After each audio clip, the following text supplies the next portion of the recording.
Escucha, el Centro de Reconciliación Familiar Libertad en Casa presenta las buenas noticias.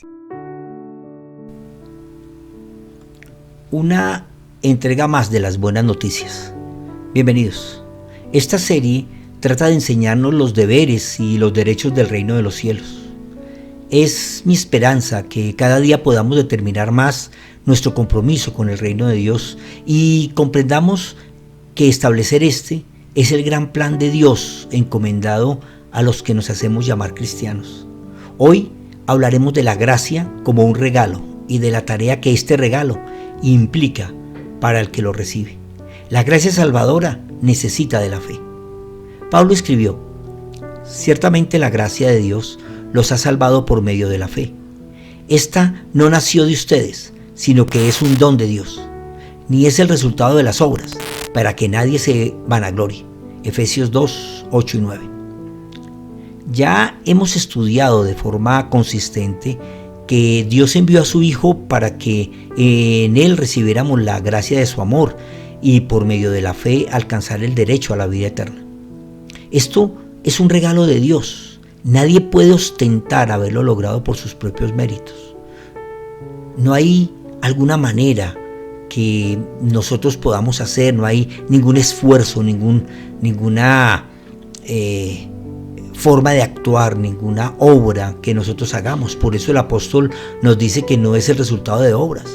Los seres humanos aprendemos la práctica de las obras religiosas como un proceso mediante el cual alcanzamos la vida eterna. Creemos que al sacrificio de la cruz debemos agregarle algo más, porque no podemos entender que sea solo por la voluntad de Dios. Dios, en su infinito amor, decidió de su propia y soberana voluntad reconciliarnos con Él mediante la sangre derramada por Cristo en la cruz. Pablo escribió que Dios estaba con Cristo reconciliando consigo al mundo, no tomándole en cuenta a los hombres sus pecados, y nos encargó a nosotros la palabra de la reconciliación. 2 Corintios 5:19. Dios en Cristo reconcilió a la humanidad con Él. El pecado crea enemistad entre los hombres y Dios. Entonces, los hombres se inventan ídolos y prácticas religiosas para en sus esfuerzos alcanzar la misericordia y el perdón del Creador. Pero estas obras no son más que esfuerzos inoficiosos que no logran restablecer la relación entre Dios y los hombres. Pablo nos aclara que es cuestión de elección. Él escribió: los que viven solo para satisfacer los deseos de su propia naturaleza pecaminosa cosecharán de esa naturaleza destrucción y muerte. Pero los que viven para agradar al Espíritu, del Espíritu cosecharán vida eterna. Gálatas 6:8. En Edén, el ser humano escogió la oferta de la serpiente, viviendo para satisfacer sus propios deseos naturales y para lograr el favor de Dios. Cree que él necesita obras religiosas que lo conmuevan, sacrificios, ayunos y largas oraciones, ritos y promesas que se pagan en el tiempo, novenas y muchas otras obras que son esfuerzos humanos para agradar a Dios. Buscan ídolos que les allanan el camino para lograr el perdón y la reconciliación, pero con el deseo de satisfacer su propio egoísmo y con la ignorancia de quién es el Dios a quien adoran. Estos esfuerzos humanos al final no le agradan a Dios. Por el contrario, le repugnan. Él mismo dice: cuando ustedes tiendan las manos hacia mí, yo apartaré de ustedes mis ojos, y cuando multipliquen sus oraciones, no las oiré, pues tienen ustedes las manos llenas de sangre. Lávense, límpiense, aparten de mi vista sus malas acciones, dejen de hacer lo malo y aprendan a hacer lo bueno. Busquen la justicia, reprendan a los opresores, hagan justicia a los huérfanos y defiendan el derecho de las viudas. Isaías 1, 12 al 17. Pero el mismo Señor, con respecto a la gracia, dice: vengan ahora y pongamos las cosas en claro. Si sus pecados son como la grana, se pondrán blancos como la nieve. Si son rojos como el carmesí, se pondrán blancos como la lana. Isaías 12, 18. Es que Dios, por su amor, decide perdonar nuestros delitos y pecados y por gracia limpiar el prontuario que nos condenaba. Pero claro, si limpias tu pasado judicial para que no aparezcan anotaciones, es tu deber desde ese instante no mancharlo de nuevo. Vete y no peques más, les decía el Señor después de decir: tus pecados son perdonados y por tu fe te has salvado. Esta es la obra de la cruz, pues en ella Dios se proveyó de un sustituto que pagó por nuestros pecados. Él mismo, hecho hombre, tomó la condena y nos limpió del prontuario. Pablo lo explica así: antes ustedes estaban muertos en sus pecados, aún no se habían despojado de su naturaleza pecaminosa, pero ahora Dios les ha dado vida juntamente con Él, con Cristo, y les ha perdonado todos sus pecados. Ha anulado el acta de decretos que había contra nosotros y nos era adversa, la quitó del medio y la clavó en la cruz. Desarmó además a los poderes y a las potestades y los exhibió públicamente al triunfar sobre ellos en la cruz. Colosenses 2, 13 al 15. El deber es creer en esto, y si puedes creer, entonces cambiarás tu forma de pensar y vivirás apartado para Dios, honrando este acto de amor y misericordia que se llama gracia. No eres delincuente en el cielo. Por la sangre fuiste limpiado. Esto implica que se es salvo por gracia, no por obras. Pero las obras muestran que se es salvo. En su carta a Santiago nos enseña. Él escribió: hermanos míos, ¿de qué sirve decir que tienes fe si no se tienen obras? ¿Acaso esa fe puede salvar? Santiago 2:14. La palabra griega usada es ergón, que traduce tarea, trabajo, obra, empleo o uso. ¿De qué sirve decir que tienes fe si no la usas? La fe no se manifiesta por el cumplimiento de ritos y normas y cultos religiosos, obras a las cuales se refiere el apóstol Pablo. Los que practican esas cosas no necesariamente alcanzan la salvación.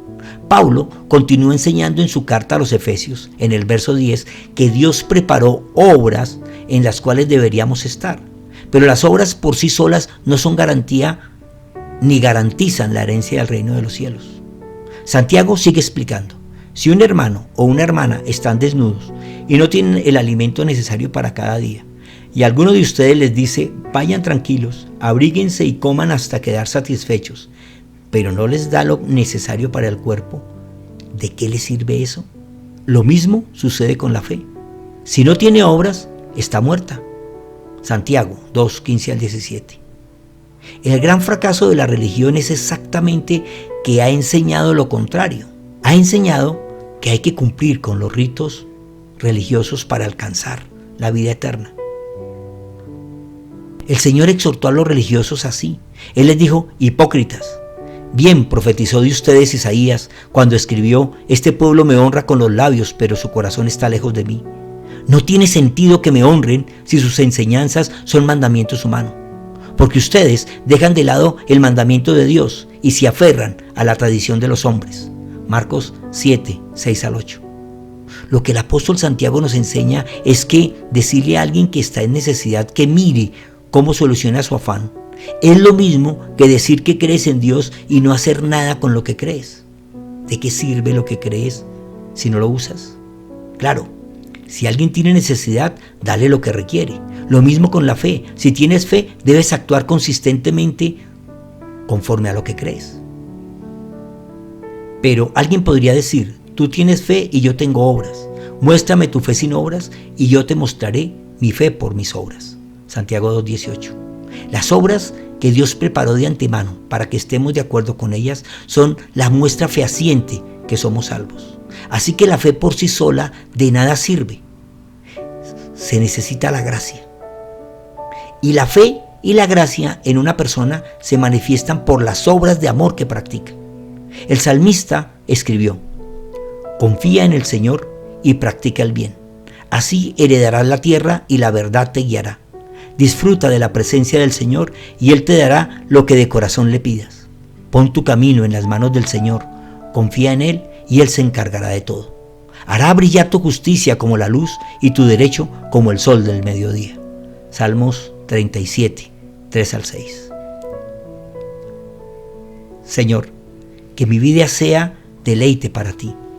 Que mis trabajos y tareas sean para el crecimiento de tu reino y que tu bondad se refleje en mi manera de amar a los demás como a mí mismo. Que mis obras sean en la verdad y en el amor. Provee Amado Dios, para cada una de nuestras necesidades. Llena nuestra mente y corazón con tu palabra para que mediante ella recibamos la sanidad y la santidad que nos hace ser tus hijos. Gracias por el Señor Jesús y por la obra de la cruz. Gracias por su amor y perdón. Establece tu reino en nuestros corazones y gobierna nuestras vidas con tus consejos, tu sabiduría y tu instrucción. Maranata. Comparte. Alguien que conoces necesita escuchar. Hoy, a las 7 de la noche por Zoom y Facebook Live, no te pierdas el olor de las hormigas muertas. No faltes. Dios te bendiga.